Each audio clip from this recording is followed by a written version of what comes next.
El ejército llegaba, los hombres si los encontraba, los mataba, golpeaban a las mujeres y a los niños, les metían fuego a las casas, era terrible, ¿no?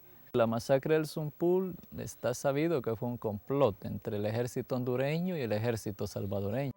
Yo fui de las personas que cuando ya se veía como evidente la amenaza de lo que iba a pasar, mi familia y yo, mi padre y yo, cruzamos el río Zumpul, porque las aradas están ubicadas exactamente en las riberas del río Zumpul.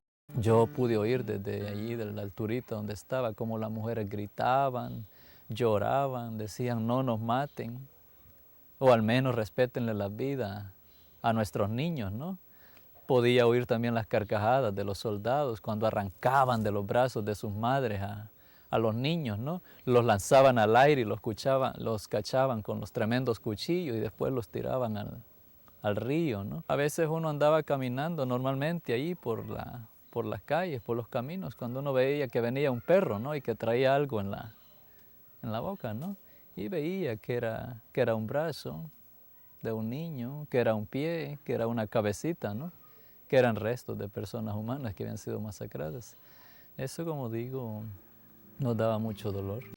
Durante la segunda etapa de exhumaniciones por la investigación de la masacre del río Zumpul, el equipo de antropología forense de medicina legal desenterró las osamentes a 6 personas asesinadas por la Fuerza Armada del Estado el 13 de mayo de 1980 en el cantón Llano Grande, municipio de Concepción de Quezaltepeque, Chalatenango.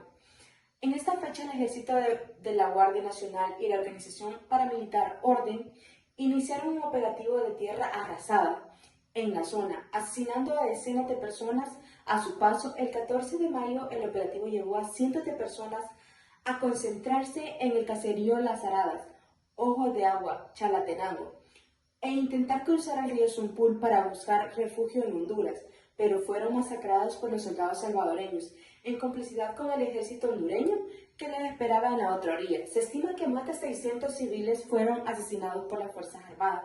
En su mayoría eran ancianos, niños, mujeres embarazadas y personas que sufrían alguna enfermedad.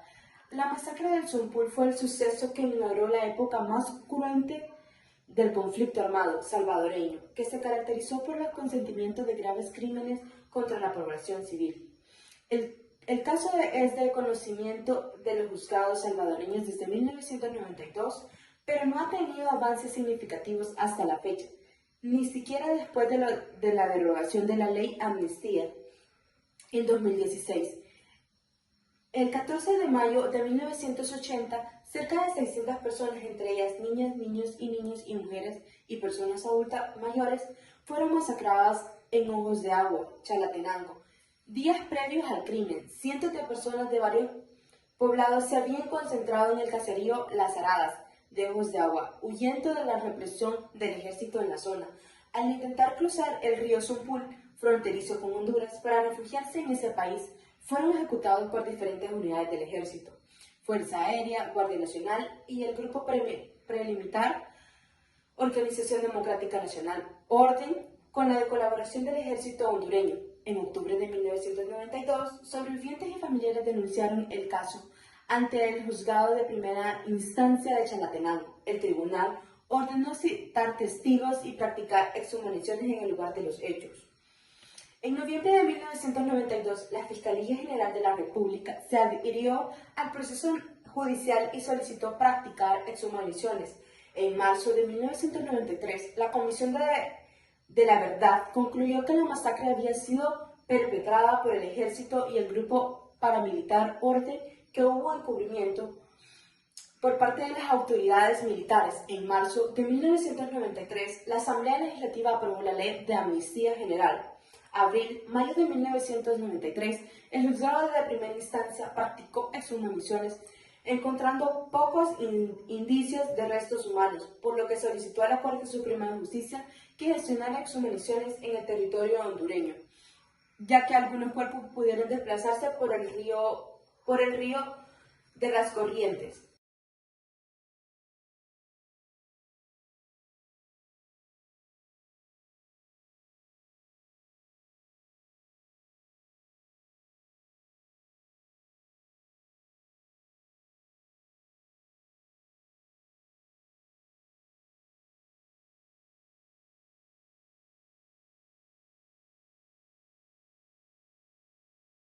Perdí 6 hermanos.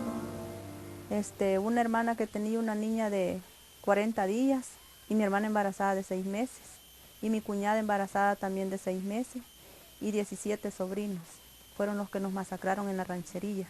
La Fuerza Armada del Batallón Atlacat, comandados por el coronel Monterrosa, Domingo Monterrosa, le ordenó a la Fuerza Armada del Atlacat que vinieran a este lugar, y no solamente el Mozote, nosotros le llamamos la masacre del Mozote, pero fue de todos los alrededores, de todo lo que es la Guacamaya. Empezó allí como por el 9, 10 de diciembre, ¿verdad? Pero ya los masacres masivos fueron ya el 11, hasta el 13. Lo que hicieron después que encerraron la gente en las casas fue sacar a todas las jóvenes ese día 10 y violarlas. Ellas fueron violadas durante 3 días que duró la masacre en esta zona. Tuvieron a las jóvenes en el Cerro de la Cruz, Cerro Chingo y el Cerro del Candil. Sacaron la gente de las casas el día 11 y hicieron los grupos, niños, mujeres y hombres. A los niños los mataron en el convento, donde encontramos 146, encontramos 140 niños menores de 12 años y encontramos 6 mujeres. Encontramos allí a una embarazada de 6 meses de embarazo. Y también en la casa de don Israel Márquez, allí sí no se encontraron las mujeres, fueron quemadas, se encontraron pedacitos. El 10 de diciembre de 1981, en el caserío El Mozote, departamento de Morazán, fueron apresados por unidades del batallón Atlacat. Sin resistencia, todos los hombres y mujeres y niños que se encontraban en el lugar. Después de pasar la noche encerrados en las casas, el día siguiente, el 11 de diciembre, fueron deliberadas y sistemáticamente, por grupos, primero fueron torturados y luego ejecutados. Los hombres fueron ejecutados, luego las mujeres y finalmente los niños. En el mismo lugar donde se encontraban encerrados, el número de víctimas identificadas excedió de 200. La cifra aumenta si se toma en cuenta las demás víctimas no identificadas. Estos hechos ocurrieron en el transcurso de una acción antiguerrillera denominada Operación Rescate, en la cual, además del batallón Atlacat, participaron unidades de la Tercera Brigada de Infantería. En el curso de Operación Rescate se efectuaron además masacres de la población civil en los siguientes lugares. El día 11, más de 20 personas en La Joya. El día 12, unas 30 personas en el caserío Ranchería. El mismo día, por unidades del batallón Atlacat. Los moradores del caserío Toriles y el 13, a los pobladores del caserío Jocote Amarillo y del cantón Cerro Pando. Más de 500 víctimas identificadas aparecieron en el Mozote y en los demás caseríos. Víctimas más no han sido identificadas. Muchas de estas masacres existen en el que se presentaron, así como de otros, como posteriormente vieron los cadáveres que fueron dejados insepultados en el caso del Mozote. Fue plenamente comprobado además por los resultados de las exhumaciones cadáveres practicadas en 1992. A pesar de las denuncias públicas, el derecho y da lo fácil que hubiera sido su comprobación, las autoridades salvadoreñas no ordenaron ninguna averiguación ni negaron permanentemente la existencia de la masacre. El ministro de la Defensa y el jefe de Estado Mayor han negado a la Comisión de la Verdad tener la información que permita identificar a las unidades oficiales que se participaron en la Operación Rescate. Han expresado que no existían archivos de la época. El presidente de la Corte Suprema ha tenido una injerencia parcializada y política en el proceso iniciado en la masacre de 1990.